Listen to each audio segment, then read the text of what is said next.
Tu vois, quand on parle d'anthropologie, c'est pas tout à fait la même chose que quand on parle de l'ethnographie. Moi, je suis assez d'accord quand Lévi-Strauss, il dit, il y a trois... Tu te souviens, il dit dans sa leçon au Collège de France, il y a trois niveaux. Il y a l'ethnographie, et puis il y a l'ethnologie, et il y a l'anthropologie. Euh, et alors, c'est sûr que dans l'anthropologie, on va passer à un niveau d'abstraction, mais il y a que des logis, il y a des logis, il y a des logis, il y a des logos, et tout n'est pas réductible au discours.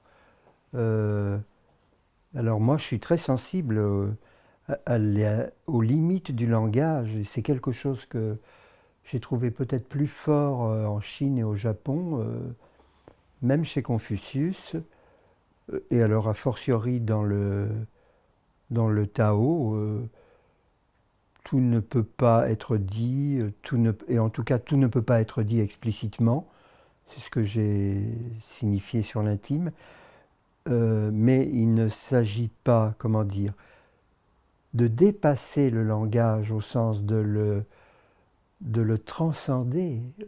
Voyez, tu vois, vous voyez, dans le monde de l'art, souvent on a dans une certaine conception de l'art, on a l'idée de sublimation, il ne s'agit pas de dépasser le langage au sens de le transcender, mais de l'exaspérer, ça veut dire de le mettre à l'épreuve et de le remettre au travail.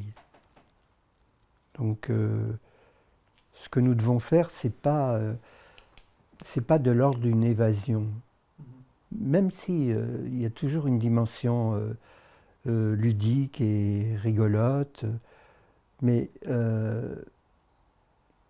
c'est-à-dire nous sommes des chercheurs, enfin une partie de nous, nous sommes des scientifiques, nous sommes des analystes. Et je crois que la difficulté, le défi, analyser, c'est décomposer. Et alors, je dirais la question, c'est ça la question difficile, c'est comment analyser sans déchirer. Et moi, je l'ai vu dans ma propre psychanalyse individuelle. Il y a des moments où, dans le transfert contre transfert, on déchire, on divise, mais il ne faut pas déchirer. Alors, si j'essaye de revoir maintenant, je vais un peu parler en zigzag de l'anthropologie par rapport à ce qu'on appelle la mondialisation. Je crois que c'est mon ami Maurice Godelier pose très bien la question. Je crois qu'il n'y a que deux, finalement, il n'y a que deux questions. Si on essaye de réduire, d'aller à l'essentiel, de dire la quintessence de ce qui nous anime, c'est comment, la première, c'est comment devenir ou redevenir sujet dans une société dans des sociétés de la désubjectivation, dans des sociétés de l'objectivation, de la rationalisation, dans des sociétés mercantiles. Comment redevenir sujet, c'est la première question. Et la deuxième question que pose Godelier, c'est comment se moderniser sans s'occidentaliser. Tu vois ? C'est-à-dire, non pas, il ne pose pas la question de l'alternative tradition-modernité, il dit, il y a un article de lui là-dessus, comment se moderniser sans s'occidentaliser. Et moi, je vois 4 réponses qui ont été données dans l'histoire. C'est au Japon, ce qu'on appelle la révolution Meiji. Les Japonais ont inventé la première forme de modernité non occidentale. Mais ils l'ont inventé ils ont compris, c'est extrêmement intelligent, que pour éviter la domination occidentale, il fallait intégrer l'Occident, il fallait se mettre à la hauteur, ce qui leur a permis de ne pas renoncer aux traditions. La modernité Meiji, c'est quelque chose d'incroyable, et pour moi, c'est quelque chose qui va faire que le Japon, c'est plus intéressant encore pour moi que la Chine, ce qu'ils ont fait. Deuxième exemple, c'est ce qui s'est passé en Turquie avec Atatürk. On est très loin actuellement de ce qui existe dans le domaine du pire. Il y a eu cette conjonction des traditions ottomanes et du patrimoine, je dirais, démocratique occidental, au point que le droit de vote pour la femme, tu sais, ça a été la notion de citoyenneté, c'est quelque chose qui en Turquie a été mis en évidence, en valeur, bien avant chez nous. Troisième exemple, il y en a 4, c'est ce qu'on appelle la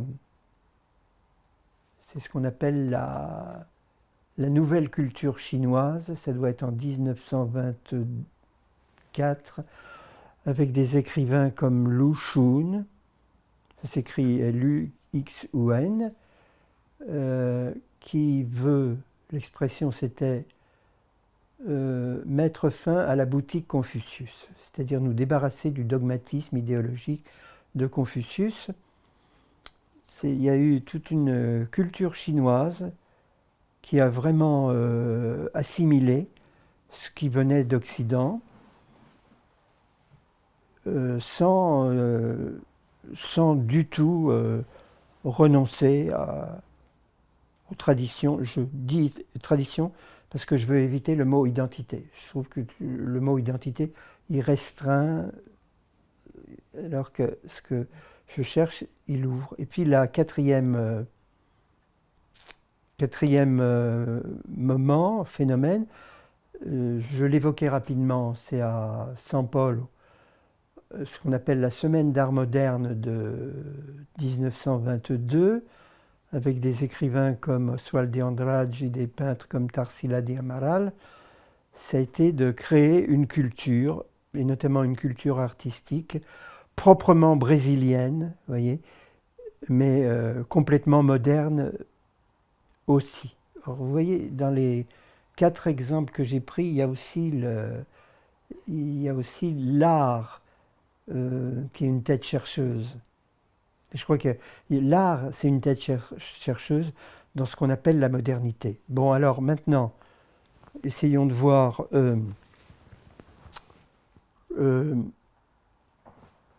quelle peut être la fonction, l'avenir de notre discipline, l'anthropologie. Enfin, discipline qui n'est pas, qui peut être aussi indisciplinaire, qui n'existe pas toute seule, qui doit toujours travailler avec les autres. Je pense que nous, bon, vous vous souvenez, Lévi-Strauss, il distingue l'anthropologie à l'état pur et l'anthropologie à l'état appliqué. Hein, et l'anthropologie à l'état pur, l'anthropologie appliquée, c'est une expression de Roger Bastide.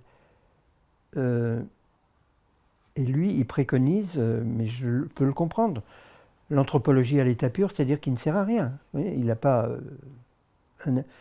du tout, lui, un impact politique. Mais je crois que notre fonction, elle est dans la... Je vais vous dire les domaines où nous sommes... où l'apport de l'anthropologie, il est nécessaire, c'est... Ah, je crois vraiment, c'est pas suffisamment dit, c'est dans les relations internationales. C'est dans la diplomatie, c'est dans les conflits, dans les guerres, c'est dans ce qui se passe en Iran, ce qui se passe en Afghanistan. On ne peut pas avoir une vision surplombante, on ne peut pas avoir une vision journalistique, c'est-à-dire rapide. On doit connaître avec précision les rapports de parenté,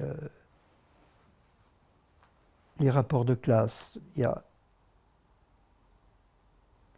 faut travailler. Je fais une parenthèse. Faut travailler à la fois sur l'anthropologie, c'est l'étude des rapports sociaux de classe, des rapports sociaux de culture, des rapports sociaux de parenté et de famille, des rapports sociaux de couleur et des rapports à l'environnement. Alors c'est ça qui est devenu la priorité, c'est le rapport au vivant, c'est le rapport à la Terre, c'est le rapport à la planète, mais aussi les relations internationales, la politique de la ville, la politique éducative, la politique de santé publique. Donc l'anthropologie, je ne dirais pas comme Bastide qu'elle est appliquée, ça veut dire qu'il y a quelque chose qui est premier et quelque chose qui est second, qu'il y a une recherche qui est première et puis qui a ses applications, mais elle est impliquée. Et l'anthropologie, elle engage indissociablement. Mais indissociablement, ça ne veut pas dire indistinctement. Elle engage indissociablement une épistémologie, une politique et une éthique. Hein, une épistémologie, une politique et une éthique. C'est un mode de connaissance, mais qui ne peut pas être séparé d'une action politique et d'une injonction éthique. Donc c'est pas, comme on dit, c'est pas une pratique sociale. Ça c'est trop restrictif, c'est un acte. Acte qui consiste non pas à prendre mais à rendre. Acte qui consiste non pas à prendre et à rendre, mais à donner. Parce que si on ne dit pas ça, s'il n'y a pas d'acte, il n'y a pas de s'il n'y a pas d'acte, il n'y a pas de responsabilité, et alors on peut dire et écrire n'importe quoi. C'est ça l'anthropologie, c'est l'acte d'un sujet individuel ou collectif qui ne peut plus être le sujet de l'humanisme européen. C'est le point où je me distingue d'un chercheur que j'aime bien pourtant, qui est Todorov. Le sujet, ça ne peut pas être le sujet individualiste de l'humanisme européen. L'anthropologie, c'est l'acte par lequel ceux qui ont été traités comme objets du savoir, peuvent devenir sujets, c'est-à-dire acteurs, c'est-à-dire auteurs. Alors c'est absolument vertigineux le travail que nous avons à accomplir et qu'on ne peut pas l'accomplir seul. On l'accomplit avec les acteurs qui sont nos partenaires et on l'accomplit avec les autres chercheurs des disciplines, mais on l'accomplit aussi avec l'expérimentation et la création artistique, qui peut-être va toujours avant nous et va affiner les choses. Je ne sais pas si c'est complexe et il faut dire plusieurs choses en même temps.